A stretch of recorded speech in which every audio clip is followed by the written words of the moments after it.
edges. Okay, where's my lighter? Oh, Jesus, go ahead. You want me to do it? So what we do on the cups, and it's better to use a torch. Just kind of.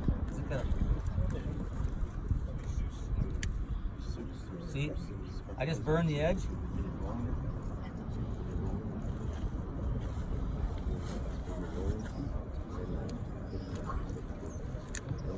So what I like about that is it's a clean look, but most importantly, I'm doing that because I've melted this right here.